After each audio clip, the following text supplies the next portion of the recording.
ప్రియులారా, ఏ మనుషునిలో ఏది ఉంచాడో, ఏ మనుషుల్లో ఏ శక్తిని నింపాడో, ఏ మనుషుల్లో ఏ జ్ఞానం నింపాడో, ఏ మనుషుల్లో ఏ బలం ఉందో సదరు మనిషికి తనతో కూడా ఉన్న వ్యక్తులు కూడా తెలియదు. కానీ దేవునికి తెలుసు, దేవ విరోధి అయినటువంటి శత్రువుకి తెలుసు. అందుకే దేవునికి పనికొచ్చే పాత్రలన్నిటినీ ప్రత్యేకంగా గురిపెట్టి వాడు దారి తప్పించడానికి వాడు చాలా యత్నాలు చేస్తూ ఉంటాడు. దానికోసం లోకంలో ఉన్న ఆకర్షణలన్నిటినీ నీ ముందుకు తీసుకొని రావడానికి ట్రై చేస్తాడు వాడు. ఎందుకు తెలుసా? నీ ప్రయాణాన్ని వాడు ఆటంకపరిచే విషయంలో సక్సెస్ కాగలిగితే నీకున్న జ్ఞానం, శక్తి, నీ బలం, దేవుడిచ్చినటువంటి కృపలన్నీ కూడా శాపగ్రస్తమైన వాటికి నువ్వు వాడునట్లు వాడు నిన్ను దారి మళ్లించడానికి విఫలయత్నం చేస్తాడు వాడు. దేవుడేం కోరుతాడంటే ఆయన ఇచ్చినటువంటివన్నీ పొందుకున్న నీవు ఆయన మార్గంలో సరిగా నిలవాలి, ఆయన చిత్తం నెరవేర్చడానికి వాటిని అన్నిటినీ వాడాలనేది దేవుని సంకల్పం. దేవునికి తెలుసు. మనకేమి ఇచ్చాడో మనకు తెలియదు, మనతో కూడా ఉన్నవారికి కూడా తెలియదు. గతంలో చెప్పాను, వాళ్ళతో కూడా ఉన్నవాళ్ళని వాళ్ళు ఇంతటి వాళ్ళు అవుతారని ఎవరు ఊహించినటువంటి వ్యక్తుల్ని కొంతమందిని మనం గుర్తు చేసుకున్నాం మన ఈ మధ్యనే. ఈరోజు ఇక్కడ మనందరం ఇంతమంది ఉన్నాం. ఎవరికి ఇవ్వాల్సిన కృప వాళ్ళకి ఇచ్చాడు, ఎవరికి ఇవ్వాల్సిన శక్తి వాళ్ళకి ఇచ్చాడు దేవుడు. మనందరికీ కూడా ఎవరిని వట్టిగా వదిలిపెట్టలేదు, ఎవరిని వేస్ట్ అని అనడు దేవుడు. ఒక్కళ్ళనంటే ఒక్కళ్ళని కూడా వీళ్ళు వేస్ట్ అన్నాడు. ప్రతి మనిషికి ఇవ్వాల్సిన దేవుడు ఇచ్చాడు.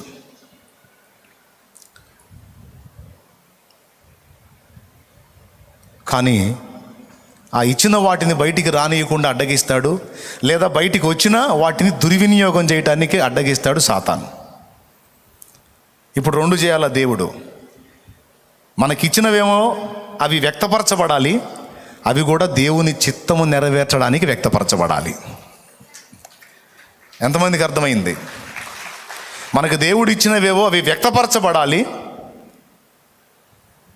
బయలుపడాలి, అవి కూడా దేవుని నిమిత్తమై ఖర్చు అవ్వాలి, వెచ్చింపబడాలి. ఈ రెండు దేవుడు చేయాలి.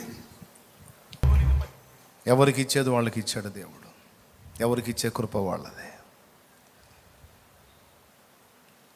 నీకు ఇవ్వబడింది ఏదో నీ దగ్గర ఉంది.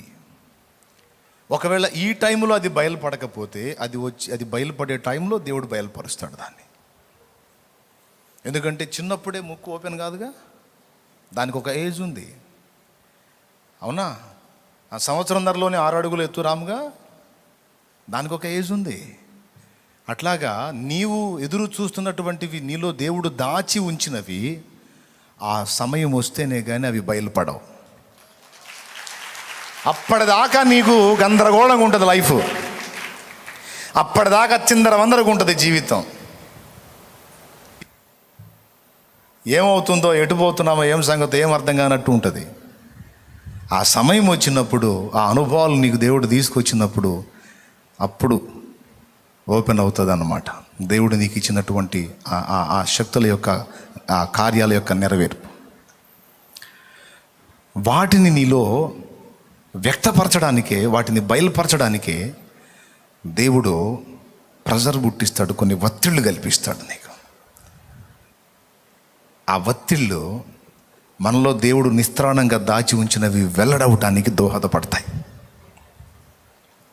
దేవునికి మహిమ. మీరు పిల్లల కార్టూన్ మూవీస్ లాంటివి చూస్తూ ఉంటారు కదా, తర్వాత ఇంకా అది ఏమంటారు వాటిని, చిన్న ఒక మామూలు నార్మల్ మనిషే వాడు ఇంతలా అయిపోతాడు. ఏం పేరు వాడి పేరు? హల్కేనా? వాడు మామూలుగా ఉన్నప్పుడు మామూలుగానే ఉంటాడు. కానీ వాడు బాగా బలంగా రావాలంటే వాడిని రెచ్చగొట్టాలి, అదే కదా. వాడికి ప్రెజర్ ఇవ్వాలా, ఒత్తిడి ఇవ్వాలా. వాడికి ఒత్తిడిచ్చే కొద్దీ ఒక మామూలు మనిషి ఆ ప్రెజర్ని బట్టి వాడి శరీరంలో విపరీతమైన మార్పులు వచ్చేసి ఒక బలాఢ్యుడిలాగా మారిపోతాడు అన్నమాట. వాడు ఆ స్థితికి రావాలంటే ఇప్పుడు వాడిని ముందేం చేయాలా? వాళ్ళలో నిస్త్రాణమైనటువంటి ఆ శక్తి వాళ్ళలోంచి రిలీజ్ కావాలంటే, ఆ ప్రభావం లేక ఆ బలం వాళ్ళలోంచి బయటికి రావాలంటే ఒక ప్రెజర్ వాడికి ఇవ్వాలా. అవమానంగా మాట్లాడాలా, హేళన చేయాలా, ఎగతాళి చేయాలా, గందరగోళం చేయాలా. ఒక దశలో రాదు వాడి కోపం, రకరకాలుగా వాడిని ఏడిపిస్తూ ఉంటారు, అయినా సరే పోతూ ఉంటాడు. ఈరోజు కావాలనే కొంతమంది చేత నువ్వు మాటలు పడేటట్టు అనుమతిస్తాడు దేవుడు. కావాలని కొన్నిసార్లు కొన్ని గాయాలు నీకు అయ్యేటట్టు అనుమతిస్తాడు దేవుడు. కావాలని కొన్ని దెబ్బలు తగిలేటట్టు ఒత్తిడి తెస్తాడు నీ మీదికి దేవుడు. ఎందుకు తెలుసా? నీలో దాగిన ఆ బలాఢ్యుడు ఈ ఒత్తిళ్ళ దెబ్బకే బయటకు వస్తాడు. వాడు నీలో దాగిన బలాఢ్యురాలు ఈ ఒత్తిడి దెబ్బకే బయటకు వస్తుంది, లేకపోతే సాధ్యం కాదు. ఇంకా ఇట్లాంటి బోల్డ్ అని చెప్పుకోవచ్చు.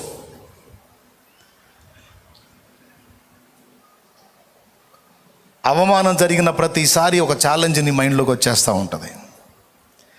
ఎదురు దెబ్బ తగిలిన ప్రతిసారి ఒక పరాక్రమం నీలో మేలుకుంటూ ఉంటుంది. పట్టుదల స్టార్ట్ అయ్యిద్ది, మొండితనం స్టార్ట్ అయ్యిద్ది. ఈ గాయాలు, దెబ్బలు, అవమానాలు, తృణీకారాలు, తిరస్కారాలు, ఈ వేదనలన్నీ కలిపి నీలో దేవుడు చెక్కి దాచి ఉంచిన నా శిల్పం బయటకు వచ్చేటట్టు చేస్తాయి. కాబట్టి నీలో దాచబడినదేదో దాన్ని వెల్లడి చేయడానికి దేవుడు కొంత ఒత్తిడిని నీకు కల్పిస్తాడు. ఎంతమందికి అర్థమైంది? ఎందుకు ఆ పవర్ నీలో నుంచి రిలీజ్ అవ్వాలి?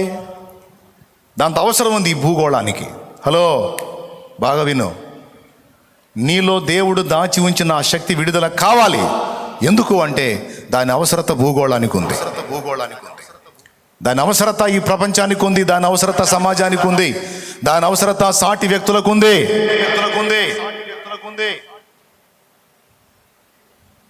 తేలిగ్గా తీసుకోవద్దు ఈ మాటల్ని. అది రావాలి నీలో నుంచి బయటికి. దాని అవసరత ఉంది. ఎప్పుడు కూడా నేను వేస్ట్ పర్సన్ అనుకోవద్దు. ఈ భూగోళం నీ అవసరత కలిగి ఉంది కాబట్టి నిన్ననేవాడిని, నిన్ననేదాన్ని భూమిలో తెచ్చాడు ఆయన, భూమి మీదకి. ఈ భూమికి నీ అవసరత ఉంది కాబట్టి నిన్ను ఉనికిలోకి తెచ్చాడు. లేకపోతే ఏ అవసరం లేకుండా అనవసరంగా టైంపాస్ కోసం తెచ్చాడు అనుకున్నా. పిచ్చి పనులు చేస్తాడా దేవుడు? పిచ్చి పనులు చేస్తాడా? మరి ఎందుకు ఎన్నోసార్లు అట్లా అనుకుంటాను? ఎప్పుడు అనుకోవద్దు అట్లా. కోట్ల మంది మనుషులు ఉన్నాయి కాక, కోట్ల మంది స్త్రీలు ఉన్నాయి కాక, పురుషులు ఉన్నాయి కాక, నువ్వంటూ ఉనికిలోకి వచ్చావంటే నీ అవసరత ఉంది భూగోళానికి. అందుకే నిన్ను తెచ్చాడు లైన్లోకి దేవుడు.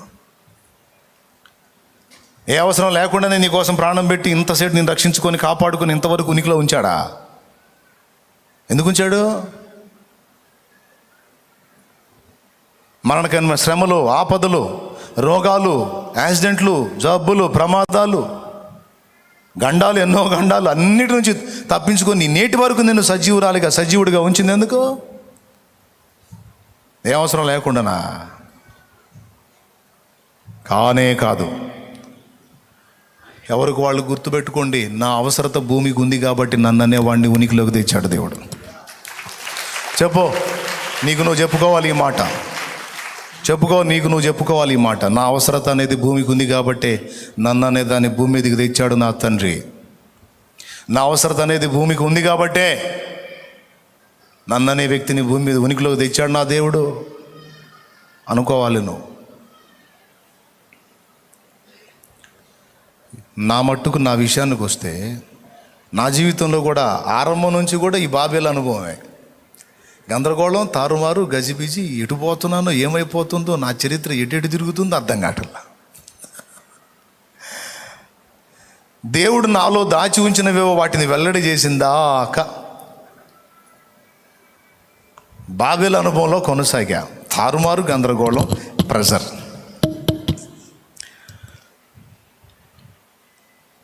పదమూడు సంవత్సరాల ప్రాయంలో చదువు ఆగిపోయింది. బాధ. నాతో కూడా ఉన్నవాళ్ళు, మిగిలిన వాళ్ళందరూ చదువుకుంటూ ఉన్నారు. నేనేమో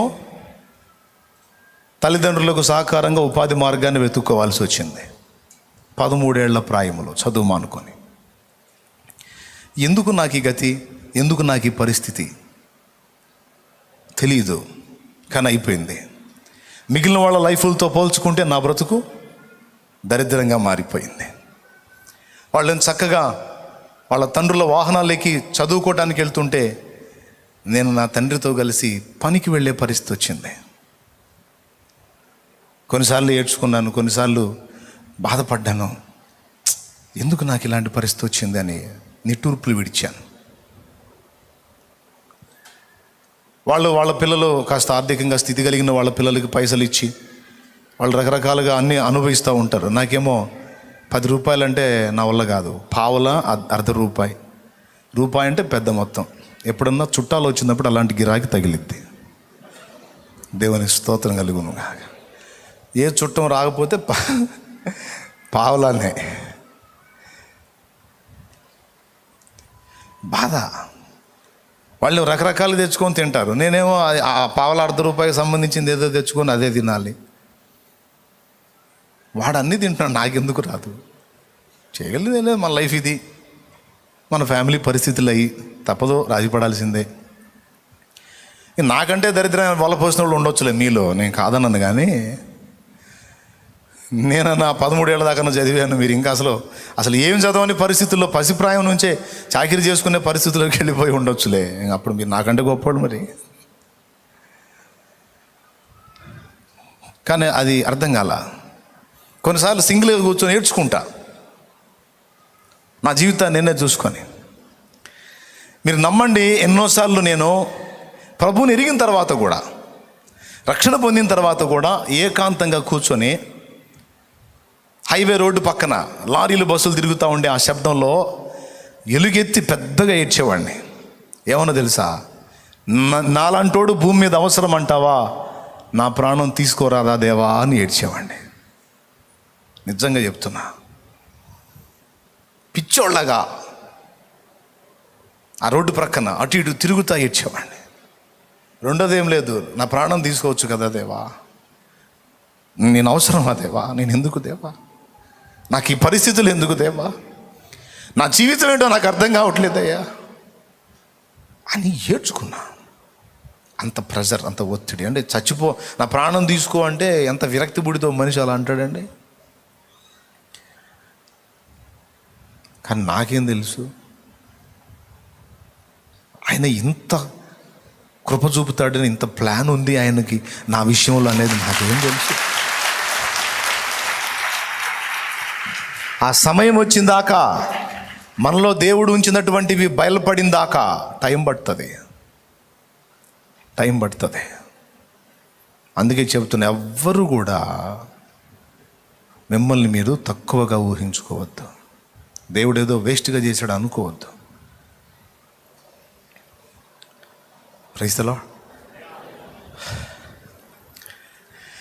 బురదలోన పుట్టానని కలువ దిగులు చెందేనా, నల్ల మబ్బు కమ్మేసిందని చంద్రదీపమారేనా.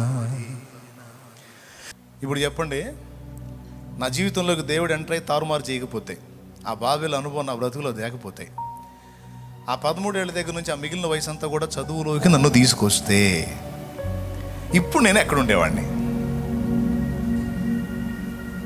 ఒకసారి ఊహించండి, ఇప్పుడు నేను ఎక్కడ ఉండేవాడిని? ఒకవేళ మహా చదువు చదివితే ఏదో చిన్నపాటి జాబ్ సంపాదించుకొని ఆ ఉద్యోగం చేసుకుంటూ ఆ మ్యారేజ్ చేసుకుని ఆ పిల్లల్ని కానీ, ఆ జాబు, ఈ ఇల్లు, సంసారం, పిల్లలు, అంతే. సెలవులు వచ్చినప్పుడు ఆ ఫ్యామిలీతో అలా సరదాగా టూర్కి వెళ్ళి మళ్ళీ జాబ్ చేసుకుంటూ ఏదో చిన్నపాటి ఇల్లు కట్టుకొని అందులో కథ దొర్లిపోతూ ఉండేది. అవునా? అందుకే ఇంతకు మించి ఎక్కువ చదివావంటే నువ్వు నాకు చిక్కవురా. దేవునికి స్తోత్రం కలుగును గాక. హల్లెలూయా, హల్లెలూయా. ఇంతకు మించి ఎక్కువ చదివితే నువ్వు నాకు చాలేమ్మా, ఇంతవరకు చాలు, ఇంకా చాలు. అడ్డు తగిలాడు వరుసగా. ఎన్నో రకాల చేదైన అనుభవాల్లో గుండా తీసుకొచ్చాడు. పసిప్రాయం నుంచి హృదయాన్ని నలగొట్టి పిండినట్టుగా చేశాడు. అందుకే ఇప్పుడు ఎవరు ఏ అనుభవం చెప్పినా సరే నాకు అర్థమైంది దేవుని కృపలో. ఎందుకంటే దాదాపు చాలా రకాల చేదులు అనుభవించా. అర్థం చేసుకోపోవటానికి ఏం ఉండదో, నా బాధ శాల్యం మనకు అర్థమైందో లేదో అంటానికి ఏం ఉండదు, మస్తు అర్థమైపోద్ది.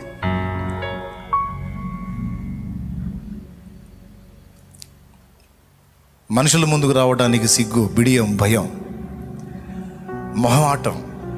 వాడు ఒకవేళ ఒక మాట జారి అన్న పోన్లే ఏమైంది, పడితే మనమే పడదాం, పోని అనుకునే తత్వం. ఇంత ప్రచండంగా ఇక్కడ నిలబడి ఇంతమంది ప్రజల ముందు నేను మాట్లాడతానని, ఎలా మాట్లాడతానని ఊహలో కూడా లేదు.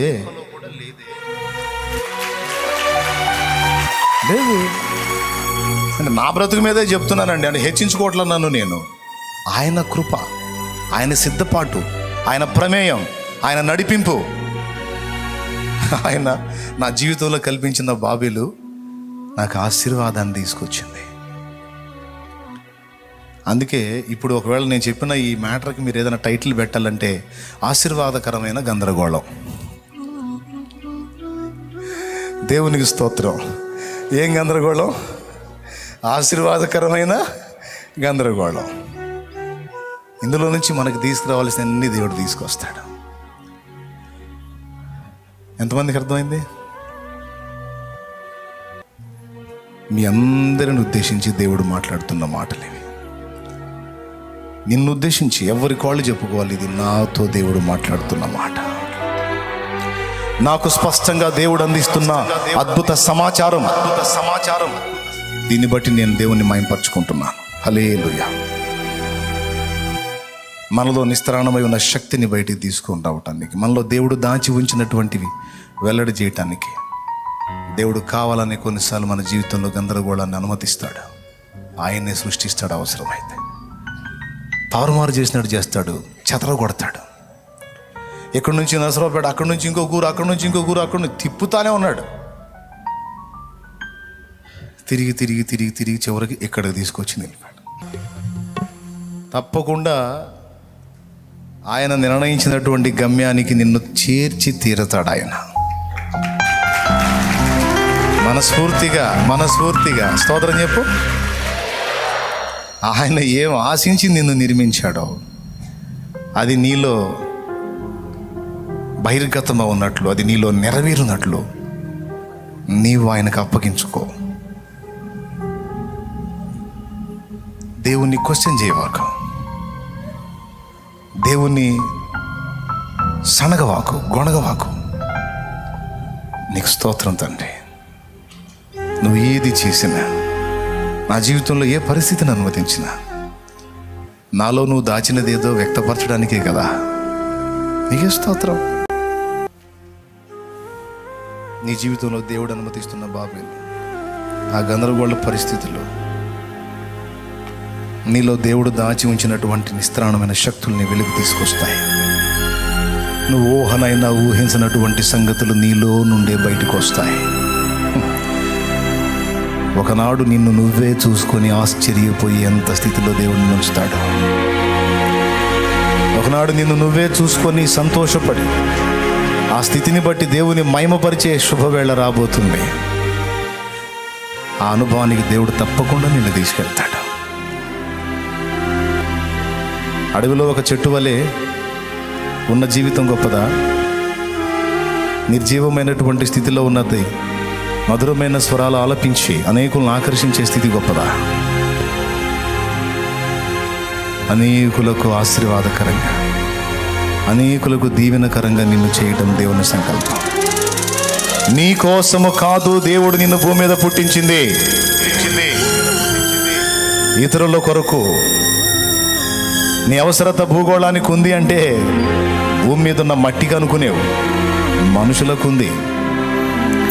దేవుని సృష్టిలో ఉన్నటువంటి మనుషులకు ఉంది, దేవునికి ఉంది నీ అవసరత.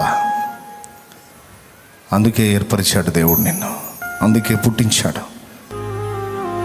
అందుకే పోషిస్తున్నాడు, కాపాడుకుంటున్నాడు, అనుభవాలు నేర్పుకుంటున్నాడు. ఒక దినం రాబోతుంది, ఆ రోజు నువ్వే అర్థం చేసుకుంటావు. ఈరోజు నా లైఫ్లో నాకు అర్థమైపోయింది ప్రాక్టికల్గా, నాటి గాయాలు నా ఆశీర్వాదాలని, నాటి చేదైన అనుభవాలు, ఆ మార అనుభవాలే నేటి మధురమైన అనుభవాలకు కారణాలని. నీ జీవితాన్ని కూడా దేవుడు అలా చేయబోతున్నాడు. నమ్ము. నీకు అర్థం కాకపోయినా నీ జీవితం దేవునికి బాగానే అర్థమవుతుంది. నీకు గందరగోళంగా ఉన్న నీ బ్రతుకు దేవునికి చాలా స్పష్టంగానే అర్థమవుతుంది. కనుక భయపడకు, నిరీక్షించి ఎదురు చూడు దేవుని కార్యాన్ని. అప్పగించుకో సృష్టికర్తకు.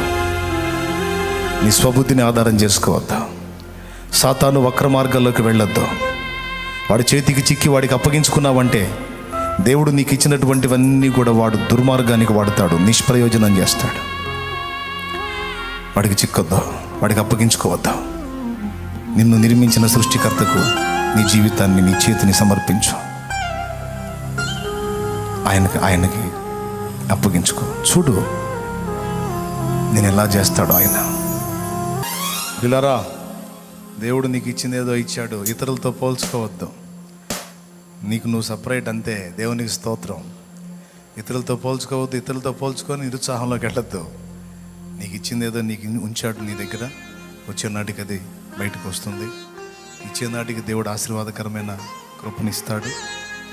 నీ జీవితం ఆయన చేతుల్లో ఉంది. నువ్వు ఎదుర్కొంటున్నటువంటి గందరగోళాలని చూసి భయపడద్దు. ఇవన్నీ నీకు ఆశీర్వాదకరమైన గందరగోళాలే. ధైర్యంగా దేవుని చేతికి అప్పచెప్పుకొని సమాజానికి, సంఘానికి క్షేమదాయకంగా వాడబడినట్లు నిన్ను నువ్వు సృష్టికర్తకు అప్పచెప్పుకో. దేవుని కృప మనందరికీ తోడై ఉండును గాక. మీ అందరికీ వందనాలు.